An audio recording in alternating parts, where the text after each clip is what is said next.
Baik, terima kasih.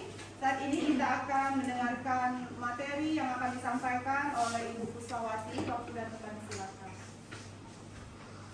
Assalamualaikum warahmatullahi wabarakatuh. Selamat siang dan salam sejahtera buat kita semua. Perkenalkan, nama saya Pusawati. Kami dari Prodi Kesmas Muhammadiyah Sintang. Jika sempat ikan mabus, sebelum bermateri karena siang, saya minta kepada Bapak Ibu biar lebih segar berdiri sebentar, kita untuk refreshing sebentar. Berdiri ya Bapak Ibu, ikut komando dari saya. Supaya tidak ngantuk, mungkin tangannya di atas, tepuk tangan 3 kali. Hitung 3 kali. 1, 2, 3. Baik, silakan duduk kembali. Ini sudah. Kekurangan itu membuat kita bahagia. Salam sehat semua. Baik, kita lanjut aja. Kami dari Kelompok 3 ini akan mempromosikan tentang promosi kesehatan di kantor. Yang telah diperkenalkan tadi, kami ada 7 orang. Untuk mempersingkat waktu, baiklah kami akan memberi itu latihan fisik. Karena latihan fisik inilah salah satunya untuk mencegah dari berbagai penyakit dan untuk meningkatkan daya tahan tubuh kita di masa, apalagi di masa pandemi. Yang pertama akan saya jelaskan tentang pengertian aktivitas fisik. Kita bisa lihat di sini semua, yaitu gerakan tubuh yang disebabkan oleh kerja otot-otot rangka yang membutuhkan sejumlah energi di atas kebutuhan energi saat kita beristirahat. Itu kemudian dari aktivitas fisik. Ini ada gambarnya, kita termasuk ini aktivitas fisik Bapak Ibu ya. Kemudian untuk pengertian latihan fisik, mungkin kami di sini akan mempertegas di latihan fisik. Latihan fisik ini yaitu aktivitas fisik yang terencana, yang terstruktur, dilakukan secara teratur dengan tujuan untuk mempertahankan, meningkatkan kesehatan dan kebugaran jasmani. Ini contohnya ya. Dulu. Kemudian untuk apa sih manfaat latihan fisik? Di sini banyak sekali Bapak Ibu. Manfaatnya yang pertama itu meningkatkan kardiorespirasi. Yang kedua bisa menurunkan tekanan darah. Yang ketiga bisa meningkatkan kolesterol yang baik yaitu HDL dan bisa menurunkan kolesterol yang jahat yaitu LDL dan trigliserida. Kemudian bisa menurunkan total lemak dalam tubuh, menurunkan kebutuhan insulin, kemudian meningkatkan toleransi glukosa, kemudian bisa mengurangi kecemasan dan depresi, meningkatkan kerja untuk olahraga, rekreasi, bekerja. Kemudian bisa menurunkan mobilitas dan mortalitas. Ini manfaatnya dari latihan fisik ya Bapak Ibu. Kemudian apa itu kontraindikasi sebelum kita melakukannya? Tidak boleh melakukan latihan fisik, yaitu ada kontraindikasi relatif. Di sini untuk penyempitan dan penyumbatan darah jantung, tekanan darah tinggi yang lebih dari 200/110 mHg saat istirahat. Kemudian gangguan irama jantung itu tidak boleh, gangguan pembesaran otot jantung juga tidak boleh, gangguan otot dan sendi juga, kemudian penyakit metabolik seperti penyakit kencing manis yang tidak terkontrol, kemudian penyakit infeksi menaun, kemudian keterbatasan mental. Itu tidak boleh melakukan latihan fisik.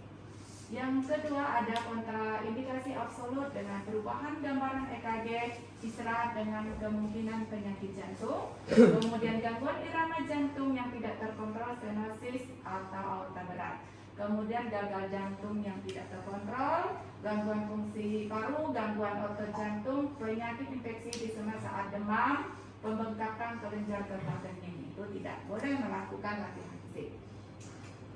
Ini jenis aktivitas fisiknya, jadi bukan latihan fisik ya. Kalau aktivitas fisik ini jenis-jenisnya Bapak Ibu. Kemudian kita lebih fokus ke tadi latihan fisik. Ada berapa sih latihan fisik? Itu ada 3. Yang pertama latihan aerobik seperti lari, kemudian latihan beban ini Bapak Ibu, kemudian latihan kelenturan. Lanjut, untuk apa kita melakukan latihan fisik? Di sini untuk daya tahan jantung dan paru, supaya jantung dan paru itu bisa memompa lebih baik. Kemampuan jantung dan paru menyalurkan oksigen ke seluruh jaringan tubuh saat melakukan aktivitas fisik. Jadi ini ya Bapak Ibu, kita bisa. Kemudian Latihan fisik itu sebelum melakukan latihan fisik kita harus melakukan pemanasan dulu supaya tidak melakukan kram dan cedera. Pemanasan itu bisa dilakukan 5 sampai 15 menit seperti senam ringan, kemudian stretching atau peregangan. Setelah itu lakukan pendinginan. Bentuk kegiatannya hampir sama, dilakukan perahan dan lemas. Bedanya pemanasan dan pendinginan. Latihan kekuatan otot dan keseimbangan keduanya dapat dilakukan 10 sampai 15 menit di sela waktu latihan. Kemudian bentuk latihan fisik otot itu bisa kita lakukan 3 kali dalam seminggu. Itu paling kurang lebih ya, sampai 5 kali boleh. Kemudian 2 sampai 4 respirasi untuk setiap peregangan. Saat otot diregangkan, tahan selama 10 sampai 30 menit. Jadi kalau kita waktu kita peregangan itu tidak boleh langsung kita lepas, harus kita tahan. Kemudian untuk komponen latihan fisik itu pertama tadi ada yang dijelaskan itu pemanasan. Setelah pemanasan 5 sampai 10 menit peregangan baru kita mulai melakukan gerakan inti supaya tidak terjadi cedera otot. Gerakan inti di sini minimal 20 sampai 60 menit. Itu bisa aerobik, latihan beban, jalan, dapat diakumulasi jadi 2 sampai 20 menit. Kemudian setelah melakukan gerakan inti, kita harus melakukan pendinginan supaya otot kita juga tidak terjadi kram atau cedera. Ya, itu pendinginan, kemudian peregangan 10 menit sesudah pemanasan dan pendinginan. Kemudian latihan kekuatan dan daya tahan otot, ini ada contohnya Bapak Ibu. Ini ada 3 macam ya, latihan kekuatan daya tahan otot. Kemudian latihan fisik yang baik itu bagaimana? Kita harus melakukan latihan fisik itu yang baik, yang benar, yang terukur dan teratur. Kalau untuk yang baik harus sedini mungkin, jadi jangan kita dah tua baru kita melakukan latihan fisik. Sedini mungkin, dilakukan sesuai kondisi fisik dan psikis. Tidak memberikan dampak yang merugikan bagi kesehatan, harus memakai baju, sepatu, dan perlengkapan olahraga yang sesuai.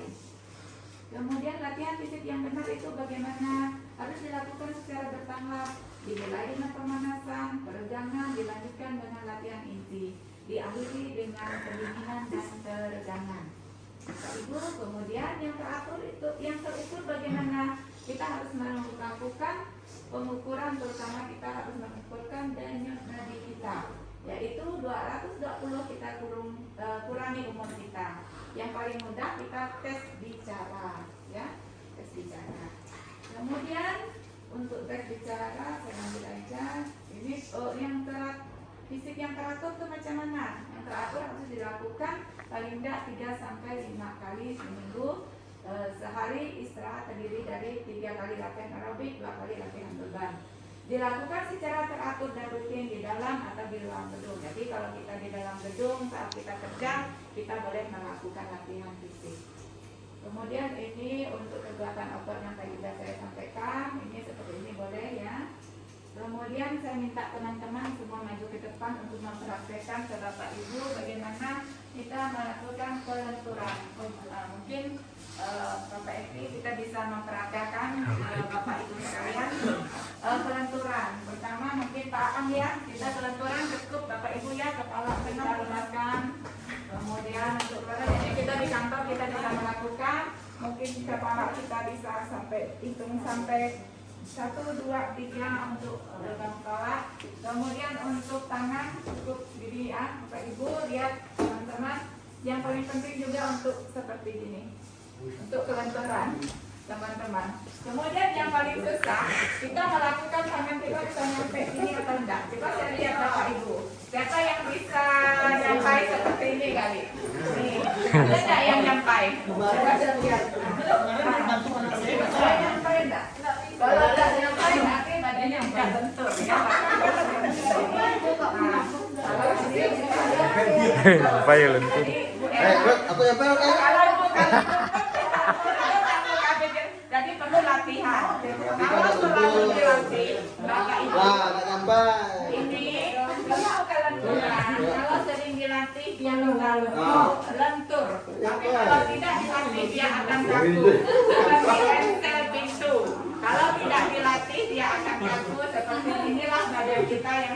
Enggak, masih 3 Kalau jari. saya sering melakukan ini setiap 5 kali sehari sehari saya sholat. Ini untuk kelenturan atau punggung saya ini ya. Nah ini untuk keseimbangan. Kita badan kita imbang atau tidak? Coba ada nanti bisa ini ya. Dadah. Nah, kalau untuk ini lebih mudah. Yang sulit untuk ini biasanya sendi-sendi bahu yang lebih sulit. Mungkin ini yang dapat saya sampaikan. Saya ucapkan terima kasih. Saya kembalikan ke pembawa acara Bu Epi. Baik, terima kasih kepada Ibu Krisna. Boleh kita beri aplaus mungkin ini untuk materi yang telah disampaikan. Semoga kita sudah menyimak bersama-sama. Baik, kalau ada pertanyaan dari Bapak Ibu sekalian, kami persilakan. Ya, pada Ibu Erna. Baik, terima kasih. Setelah pemaparan, saya mau bertanya, untuk latihan fisik yang bagus dilakukan berapa kali dalam seminggu? Setiap hari. Latihan fisik yang baik dilakukan berapa kali seminggu? Iya. Baik, ada lagi pertanyaannya Bu? Baik, kepada Bapak Konco. Terima kasih. Saya mau tanyakan nih, ada berapa sih dalam latihan fisik itu? Ada berapa latihan fisiknya?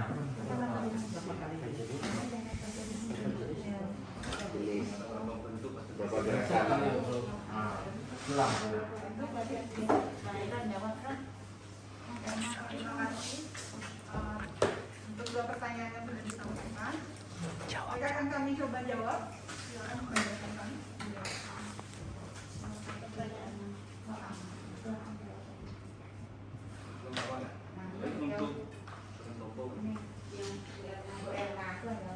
Baik, kami akan coba menjawab dari pertanyaan Bu Erna.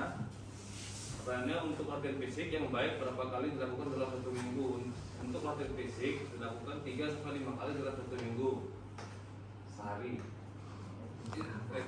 Dilakukan 3-5 kali seminggu, selang sehari istirahat. Dan lebih baiknya dilakukan 3 kali latihan aerobik dan 2 kali latihan beban.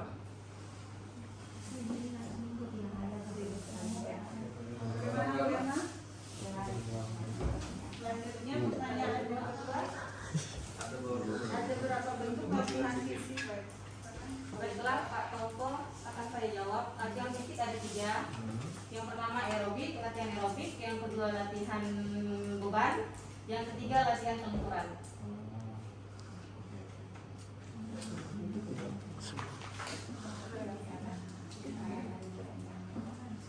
Untuk pertanyaan, terima kasih untuk partisipatif kita sudah memberikan pertanyaan kepada kami. Selanjutnya kami persilakan kesempatan kepada Ibu Kabir P2 dari Ibu Erna. Silakan untuk memberikan saran masukan kepada kami.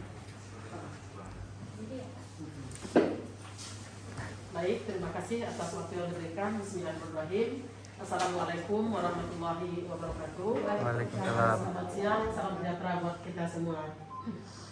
Baiklah, saya selaku Kepala Bidang P2 sangat mensupport apa yang dipresentasikan oleh teman-teman dari mahasiswa Prodi Kesehatan Masyarakat, yaitu mahasiswa Universitas Muhammadiyah, yang mana ini sangat bermanfaat khususnya untuk dinas kesehatan, khususnya di bidang kita yang terkait juga tentang penyakit tidak menular, yang mana untuk mencegah hipertensi, untuk mengetahui bahwa orang jantung apa segala tidak boleh olahraga yang berat, ada beberapa kegiatan fisik yang memang boleh dan tidak boleh, yang seperti yang dikonsultasikan oleh Ibu Puspa tadi. Sekali lagi kami sangat support, kami sangat mendukung, kami sangat berterima kasih kepada teman-teman semua selaku mahasiswa Prodi Kesmas Universitas Muhammadiyah Sintang yang telah mempresentasikan kegiatan kesehatan olahraga ini di dinas kita, di bidang kita ini. Sekali lagi kami ucapkan terima kasih yang tak terhingga khusus pada teman-teman Pak Haryanto, Pak Aang, Bu Epi, Bu Ismi, yang mana ilmunya sangat bermanfaat untuk kita semua. Sekian yang bisa disampaikan. Terima kasih atas perhatian kita semua. Assalamualaikum warahmatullahi wabarakatuh. Waalaikumsalam warahmatullahi wabarakatuh. Kepada Selanjutnya Pak, kita akan